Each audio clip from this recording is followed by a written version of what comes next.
We are live. We are absolutely direct. She leads, she sails from London to St. Petersburg, Florida. We are with Sharon Pope, master relationship coach for high achieving couples at a crossroads, 7 times best-selling author, podcast host even, who makes sure that women and men find the common ground in order to grow, not just thrive, not just survive, but thrive. Welcome to She Leads, She Sells, Sharon Pope in the building.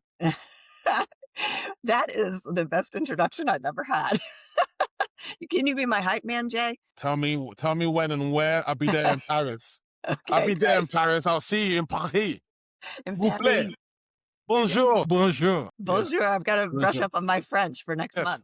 Amazing. Yes. Tell me, who do you serve? Is it millionaire couples? Are they in construction? Do you work with the woman primarily? Mm. Oh, yeah. Tell me about who you serve. So I work with, we'll call them high net worth couples. Okay. And usually what that means is like they have more to lose if their marriage blows up.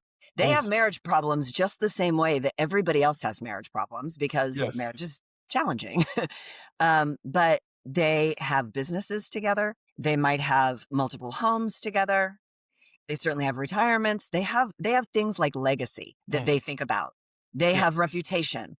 You know, like it's one thing if, I don't know, you or I walk into our business and we're like, hey, I got divorced or I'm going through troubles. It's a whole different thing when you're running a really big business. And, you know, so those are the couples that I work with because they have a lot to lose and they take it very seriously. They show up very differently. And so those are the couples that I typically tend to help overcome their marriage challenges and figure out, like, at all costs, can we save this thing? And if not, then let's unwind it in the most peaceful and gentle way possible. Okay. Where do you find these people? Like, do you find them in, it's interesting. Like, how do you connect with these people? Most of it is through my writing and through my podcast. Oh, wow. So every week I write my team calls it a thought leadership piece. I call it just my Loving Truth newsletter. And it is, a kind of a hot take on a particular topic where I go deep into one particular topic. It might be affairs. It might be about how, when you own a business together, it impacts your business when you're not getting along as a couple. Those are some of the most recent ones. I've been doing some more things specifically related to men lately because I've had some people tell me that's needed. So, so I'm working on some things there and people will find me through that. Like I'll take that piece, I'll turn that into a podcast. And then that will also be for the week, everything that that will be on my social media across all the different platforms, including Medium and Substack and all that kind of stuff. So it's really through my content that they find me. Amazing. So they're getting to binge on you, getting to experience you, all of the things. Yes. Okay. Yes. Have you also got a community that you mentioned? Community, like, what does that look like? Is that a Facebook group or? Yeah. So I also have a membership program, and inside that membership program is a community of people, and that is specific to women. So that my community and my membership program is specific to women. I work with men individually and with couples. Yeah. Yeah. So the community though, like, let's just talk about that for a second, because that's kind of cool. Because, I think when you're having relationship challenges, most of the time people think that their challenge is unique to them because we don't talk about this stuff. Like I always say, people don't like to like my stuff on Facebook because then all their friends are going to know they're struggling in their marriage if they're liking Sharon Pope stuff. Yep. So they like to keep things real private and they want to, keep it all to themselves. But I'm going to tell you something. When women get together in a community and they're all struggling in a similar way, there's something really powerful that happens because I call it like borrowed courage. You see one woman doing something big. It's kind of probably why you do this podcast. You see someone doing something really cool and you're like, well, if they can do that, maybe I can do this. And so they start doing the hard things. They have the hard conversations with their spouse. They set a boundary they need to set. Things like they start doing things that they would shy away from if they didn't have community around them and supporting them. Great point. I think community is what makes us, is the glue, especially now in this AI age where, people are trying to automate connection and automate shortcuts to things. But I guess it's nothing beats really the human connection side of things. So, yeah. I mean, I'll tell you what, I don't know how that's all going to play out for us. I I can't see it going well. Like Mhm. if you fast forward 5 to 10 years from now, like trying to replace human connections with machines. Um, I don't know that there's a happy ending to this story because we're human beings and we need human beings. We need human connection. But when you have a machine that's going to validate you all day long and will anticipate your needs and will always say you're right and doesn't have any responsibilities and doesn't have any needs of their own, like Mhm. there's just no friction there, so it feels easy to do that and to lean into that. I just, this is uncharted territory. I don't know where this is going to land, but I'm not sure it's going to be good for us. Thanks for sharing. Let me know in terms of the scope. What are you seeing with marriages? Is it more divorces amongst people who are working longer hours, or when the second kid comes in, it causes more pressure? What are some of the trends that you're seeing? So right now, the trend that I'm seeing is kind of like what we just talked about, where people are turning to a machine to communicate with their partner, right? So here's what I mean. I don't like my wife and I aren't communicating well. So let me go to my AI tool of choice. Here's what happened, AI. Tell me what to say. And then there's usually like one person that's like a power user. So for instance, I'll give you an example. It's usually easier to tell a story. I had a client last week and she and her husband have been having a hard time for many months. And she had gotten to the point of where she said that for me, the marriage is over. And a week later, obviously he's upset. She's upset. This is it's traumatic. And he says to her, I want you to read what I was going through last week when we were, they were it was a couple weeks before that. They were going on a vacation. And I want you to see what I was going through. And so she spent an hour reading all of his AI stuff. And she didn't even know he was using this. So now she's like, so basically every word you've said to me about this topic hasn't actually been you. It's been a machine. And I'm not sure how to feel about that. And then as I read the machine's response, I'm the villain here in this story and you're the hero and it's all me that's got to change. And you're like rock solid. So she's like trying to navigate this going, who am I connected to you or am I connecting to your machine? I don't even know what to do with this. Yeah. So that's like, we're trying to connect, but the problem is that unless you're intentional about using AI to help you get better, most people aren't using it to help them get better. They just want to get it right. They want Oh, to like say the right thing, wow. right? So they're not getting better at communication. They're not getting better at expressing their needs. They're not getting better at understanding their emotions. They're just using this tool to get the answer. So that's the biggest challenge right now. But to your point, like, yes, you know what? When you are raising little ones, you are in the thick of it. Like you are just, you're going to have a hard time in your marriage. That is normal, but you have to make a plan to get out of it because that getting out of it doesn't naturally happen. Yeah. People work a lot. Yes, that's been there. We had a spike in divorces around COVID. Mm-hmm. When COVID happened, my business blew up. Because I don't, first I thought, wow, they really don't want to spend time together. Mm-hmm. But I actually think it was, they were no longer able to distract themselves from the problems in their marriage. It was harder to have an affair. It was harder to go out drinking with your friends all the time. And it was harder to go to work all day, every day and, pour yourself into whatever you could distract from so that you didn't have to deal with the challenges in your marriage. So there was a bit of a spike. Then it sort of leveled off a little bit, not as many divorces. And now I think we're headed back for another spiker. We'll see. Yeah. Yeah. How do you intervene? What tools do you use? NLP, emotional freedom, tap in, like, is there any tools that you like to use to get people back on the same page? don't use those specific tools. I use my coaching tools. I Okay. use a lot of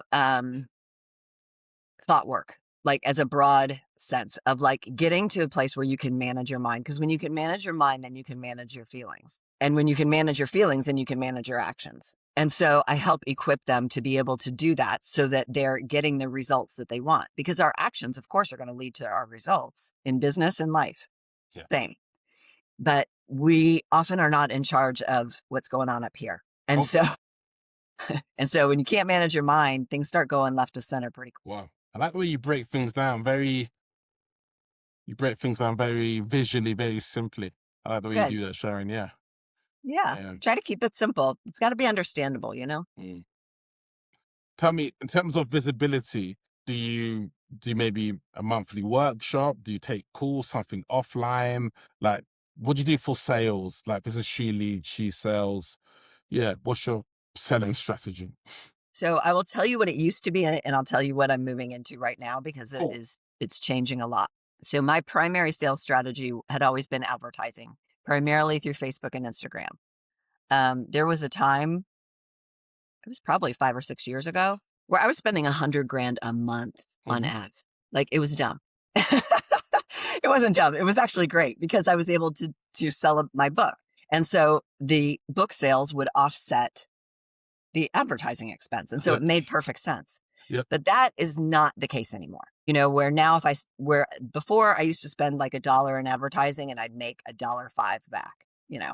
Now I spend $1 in advertising and I make about 55 cents. Okay. And we're not newbies at advertising. Like we do it a lot. We've done it for 10 years now. Like and I still can't figure out how to make it work today. I don't know what Facebook and Instagram is Yeah. doing because Yeah. I'm Yeah. like, Yeah. Yeah. businesses are their whole, like that's your revenue model. Why Yeah. wouldn't you want us winning? Exactly. Yeah. But anyway, here we are. So as of last week, I've turned off all advertising and I'm only using my content strategy. Wow. Now, Okay. if there's a piece of content that really hits, like let's say through Instagram or LinkedIn or something like that, I might promote it. I might boost it. We'll Boost see. it, yeah. But for right now, I'm just relying on my content and I'm really using that content to beef up my search because I feel like search strategy is where it's going to be. But that's all these are long-term slow burn plays from a sales perspective where advertising is very quick hit. So I'm used to the dopamine hit of the quick hit. Mhm. And now I'm having to like calm it down and go, Sharon, you're in this for the long haul. This is how you're going to get sales, but it's not as many and it's a little bit harder. Yeah, I like the fact that you're speaking about the long term and that the fact that you're willing to pivot. I Mhm. think lots of coaches, not sure if you've seen on your end, but they're exiting because things are getting a little bit hard. Oh, the prospects haven't got any money, or oh, I'm in Facebook jail again, and all of these sorts of things, rather than looking within and thinking, okay, what else can I do? What else can I lean into, which is powerful? Yeah. I mean, the thing that will change. So first of all, there's going to be a consolidation. There just is a lot. Not everyone can survive. Like we can all survive and eat when, when there's lots of business to go around. When there's not, then there's going to be a consolidation. I've been fortunate that because I started 13 years ago, now I have a name and a history and stuff like that.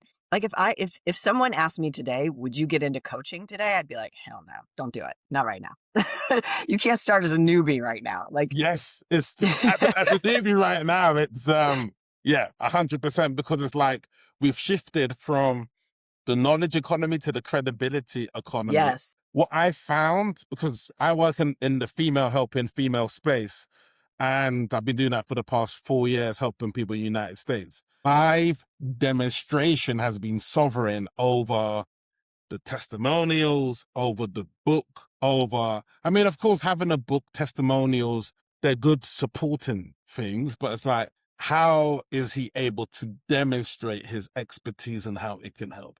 And if I'm able to demonstrate live, then it's not, what's it going to be like working with Jay? It's going to be, what's it like? What would it be like continuing? Which is the differentiator anyway. So yeah. No, you're so right. It's about the credibility because AI is causing us to question everything. We trust nothing now. We're like, is that real? Is that true? Right? So, not correct. Right. So, so that's really important, right? And so that's why, and I'm a writer. That's where I started anyway. And so Amazing. I can't not write. So that's Mm. what I use to build my credibility. Fantastic. Yeah.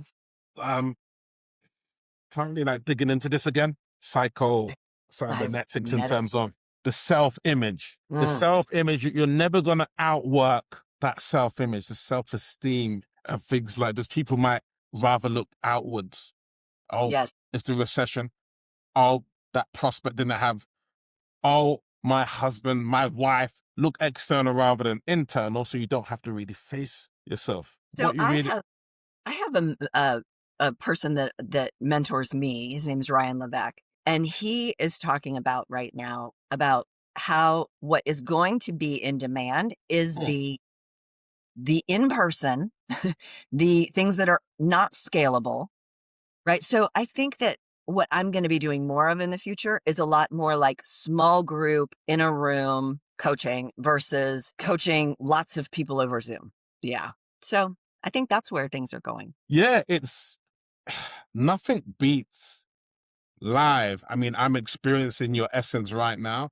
I can tell you're a woman of good heart. You've done your inner work, the healing work, and, you know, your clients get unequivocally great results. You're a great soul. You know, Thank if I'm just watching you, like potentially, you know, watching a YouTube video, okay, yes, I can get your essence, but not like this. There's different levels to things, right?